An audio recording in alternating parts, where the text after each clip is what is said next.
ஒவ்வொரு தேர்தல் வரும்போது எல்லாமே தூய சக்தி ஆயிரும். சலவைக்கு போட்டு வாங்கிட்டீங்கன்னா,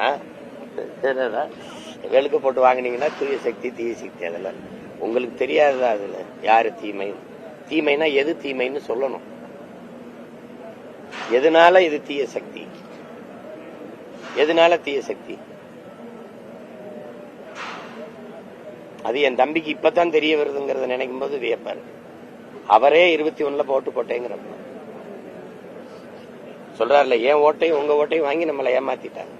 அப்ப தெரியலையா தீய சக்தி? அம்மா ஜெயலலிதா சொன்னாங்க, ஐயா எம்ஜிஆர் சொன்னாங்கன்னா அவங்க அப்பவே சொல்லிட்டாங்க. அது ஏன் இப்பதான் அவருக்கு நினைவுக்கு வருது? இவர் வாக்கு செலுத்தும் போது ஏன் வரல?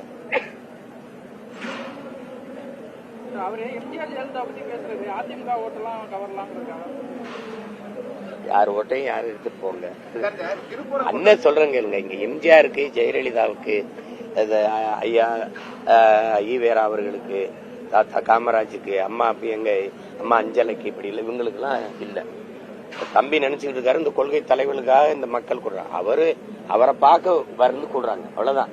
திமுகவின் கொள்கைக்கு ஓட்டு போடுறாங்களா? யாராவது சொல்லுங்க தம்பி. திமுகவின் கொள்கைக்கு ஓட்டா? அதிமுகவின் கொள்கைக்கு ஓட்டா? கொடியில அண்ணா இருக்காரு, எம்ஜிஆர் இருக்காரு, அதுக்கு ஓட்டா? நீங்க கொடுக்குற நோட்டுக்கு ஓட்டு. அப்படி பார்த்தா இங்க யாருக்கும் ஓட்டு இல்ல, காந்திக்கு தான் ஓட்டு. ஏன்னா நீங்க கொடுக்குற நோட்ல காந்தி இருக்காப்ல, அந்த நோட்டுக்கு தான் ஓட்டு. அதனால சும்மா வீண் கொள்கை பேசி யாரு வாக்கு கேட்கிறா?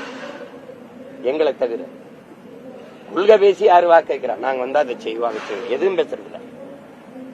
புரட்சி தலைவின் ஆட்சி, அம்மாவின் ஆட்சி, அதுதானே சொல்லிட்டு இருக்கீங்க. அம்மாவின் ஆட்சி இங்க வந்தா இது நாங்க வந்தா, நாங்க கழக ஆட்சியில குடும்ப தலைவிக்கு 1000 ரூபாய் கொடுத்தோம், உரிமை தொகை கொடுத்தோம்.